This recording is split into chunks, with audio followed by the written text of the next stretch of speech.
दोस्तों आज की इस वीडियो में हम आपको बताएंगे जो न्यू कपल हैं वो बार बार ट्राई करने के बाद भी कंसीव नहीं कर पा रहे हैं तो ये इनफर्टिलिटी के संकेत हो सकते हैं।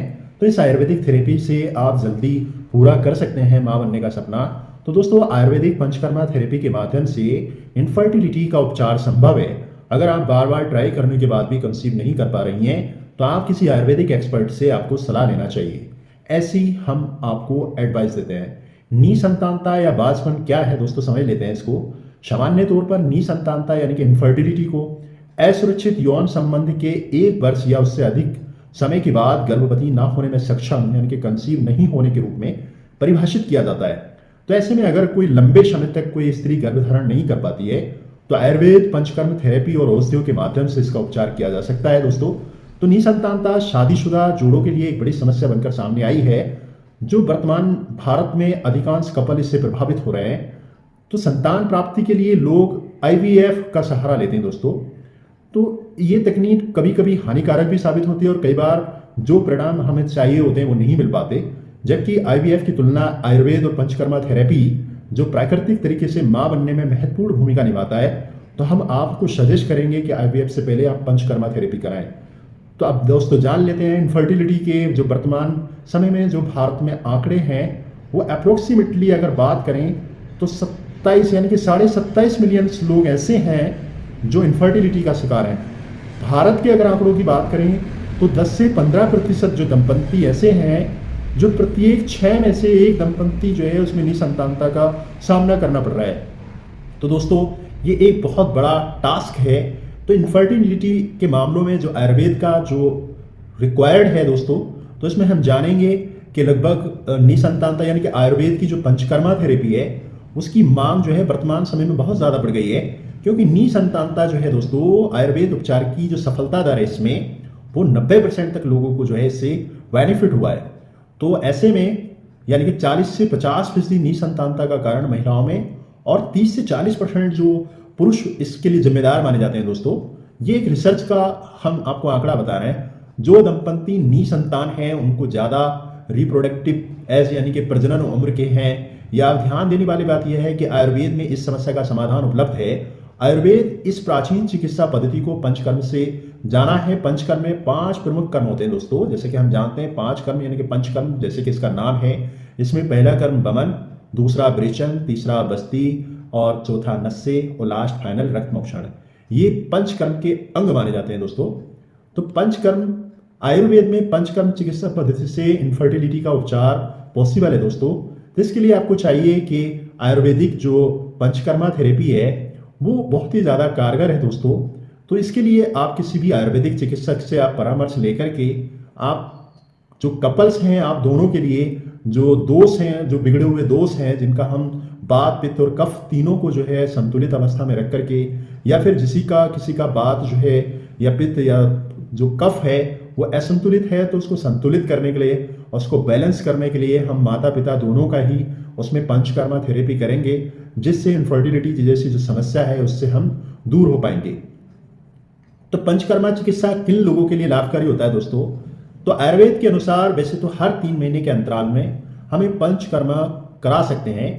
इसके लिए कोई महिला या पुरुष जो निसंतानता की समस्याओं का सामना कर रहे हैं उनके लिए बहुत ही ज़्यादा लाभकारी है दोस्तों। महिलाओं में जो फैलोपियन ट्यूब्स होती है दोस्तों, गर्भधारण करने में फैलोपियन ट्यूब की जो अहम भूमिका होती है, यहीं से गर्भधारण करने की प्राथमिकता शुरू होती है। कह सकते हैं कि जो फैलोपियन ट्यूब है वो एक रूट है, या वो कह सकते हैं कि वो नींव है। वहीं से जो फर्टिलाइजेशन का जो प्रोसेस स्टार्ट होता है वो वहीं से होता है। तो आमतौर पर जो महिलाओं में जो आजकल बीमारी देखने को मिल रहा है तो उसमें पीसीओडी, पीसीओएस की जो समस्या है वो भी हम पंचकर्मा थेरेपी के माध्यम से ठीक कर सकते हैं। इसके अलावा दोस्तों हाइड्रोसेल्फिनिक्स, एंडोमेट्रियोसिस, एडिनोमायोसिस, थायराइड डिजीज और वेरिकोसिल्स, इसके अलावा इरेगुलर पीरियड्स जो महिलाओं में देखा जाता है, आप इसमें भी पंचकर्मा चिकित्सा से लाभ पा सकते हैं। तो इनफर्टिलिटी के क्या कारण हो सकते हैं दोस्तों? इनफर्टिलिटी विभिन्न प्रकार के दोषों के कारण हो सकती है। निसंतानता कोई ऐसी बीमारी नहीं है जो रातों रात हो जाती है, ये बात समझने की जरूरत है। दूसरा, कुछ लोग खसरा का जो वैक्सीनेशन जो टीकाकरण कराते हैं तो ऐसे में वो भी बांझपन का कारण हो सकता है। बहुत सारे लोग बहुत ज़्यादा ऑयली फूड खाते हैं, जंक फूड्स खाते हैं, तो उससे महिलाओं में जो हार्मोन है वो भी चेंज हो सकता है।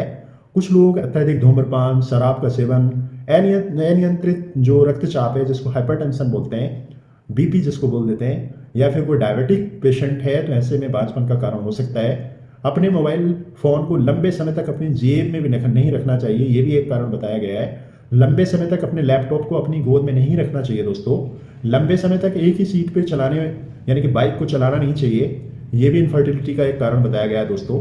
पीसीओडी, पीसीओएस जिसमें अंडाशय में जो ट्यूमर से जो सिस्ट होता है दोस्तों, इसमें जो ओवुलेशन की जो प्रक्रिया है, जो एक प्रोसेस होता है वो स्लो हो जाता है, या कह सकते हैं कि उसके जो प्रोसेस में जो है ऑब्स्ट्रक्शंस हो जाता है। तो पहले ओवुलेशन महिलाओं में और पुरुष जो हार्मोन के स्तर को बढ़ाता है, जो निसंतानता का कारण हो सकता है दोस्तों।